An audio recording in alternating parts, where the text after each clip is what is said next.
क्या है और उससे मुक्त कैसे हो सकते हैं। एक राहगीर ने गौतम बुद्ध से सवाल किया कि आपके चेहरे पर हमेशा एक गजब की शांति बनी रहती है। आपकी तरफ देखने मात्र से दृष्टा के मन में एक आनंद की लहर उठती है। आखिर वो क्या चीज है, वो क्या गुण है जिसे जानने के बाद जीवन के समस्त दुख खत्म हो जाते हैं। तथागत ने बड़ी ही सौम्य मुस्कुराहट के साथ उसके प्रश्न का उत्तर देते हुए कहा, जो प्रश्न तुमने किया है वो समस्त मानव जाति के कल्याण के लिए बहुत आवश्यक है। हर एक मनुष्य को अपने जीवन का असली दुख पता होना उतना ही महत्वपूर्ण है जितना कि सांस लेना, क्योंकि जीवन पर्यंत जिन दुखों को असली मानकर मनुष्य दुखी होता रहता है, वास्तविकता में वो सभी दुख मिथ्या होते हैं।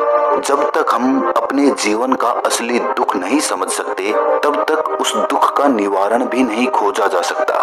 जीवन का असली दुख समझने के लिए तुम ये कहानी सुनो। उस राहगीर के साथ तथागत एक पेड़ की छांव में बैठ गए और कहानी सुनानी आरंभ कर दी। तथागत ने कहा कि बहुत समय पहले एक व्यापारी हुआ करता था। व्यापार करने के लिए उसे एक नगर से दूसरे नगर आते जाते रहना पड़ता था, इसीलिए उसे सवारी की बहुत आवश्यकता होती थी। इसी कारणवश उसे घोड़ों से अत्यधिक प्रेम था, क्योंकि बिना घोड़े की सवारी किए वो एक नगर से दूसरे नगर जा ही नहीं सकता था। व्यापार करने की चेष्टा ने जाने अनजाने उसके मन में घोड़ों के प्रति एक मोह उत्पन्न कर दिया। एक बार जब वो एक नगर में ठहरा हुआ था तो उसकी नजर एक ऐसे घोड़े पर पड़ी जो बहुत सुंदर था। उस विदेशी नस्ल के घोड़े की गति हवा से बात करती थी। व्यापारी ने उस घोड़े को बहुत अधिक दाम देकर खरीद लिया और उसे लेकर अपने नगर में पहुंच गया।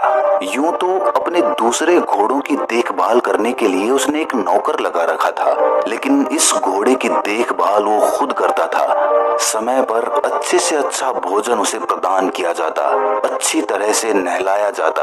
उसका अस्तबल भी दूसरे घोड़ों से अलग बना रखा था, क्योंकि उसे लगता था कि अगर ये देसी नस्ल के घोड़ों में रहा तो इसकी भी आदत बिगड़ जाएगी।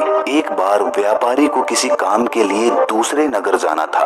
3 दिन का सफर था, इसीलिए उसने अपने नौकर को अच्छी तरह से समझा बुझाकर कहा कि इस घोड़े की देखभाल तुम्हें अच्छे से करनी है। समय से इसका भोजन देना है, समय से इसको नहलाना है और समय से ही इसको टहलाना है। ध्यान रहे कोई गलती ना होने पाए। और ये कहकर व्यापारी नगर के लिए रवाना हो जाता है। जब शाम को नौकर उस घोड़े को टहलाने के लिए जंगल की तरफ निकला तो नदी में पानी पीने के बाद वो घोड़ा जंगल की तरफ भाग निकला। ये देखकर नौकर के पैरों तले जमीन खिसक गई। घोड़े का पीछा करते हुए वो घने जंगल की तरफ बढ़ निकला। शाम हो चुकी थी और घने जंगल में चारों तरफ अंधेरा फैला हुआ था। अचानक उस नौकर को किसी घोड़े के हिनहिनाने की आवाज सुनाई दी। उसकी सांस में सांस आई। वो दौड़ता हुआ उस आवाज की दिशा की तरफ भागने लगा। घोड़े को पकड़कर वो अपने साथ ले आया और अस्तबल में आकर जब उसको बांधने लगा तब उसे मालूम पड़ा कि वो किसी दूसरे घोड़े को पकड़ लाया है जो कि जंगली है। अंधेरा होने के कारण वो घोड़े को ठीक से देख नहीं पाया था। उस रात वो नौकर सो नहीं पाया। उसे मालूम था कि जैसे ही सेठ यहाँ पर पहुंचेगा और घोड़े को देखेगा तो बहुत गुस्सा होगा, हो सकता है मुझे अपने काम से भी निकाल दे। और ये सोच सोचकर वो पूरी रात सो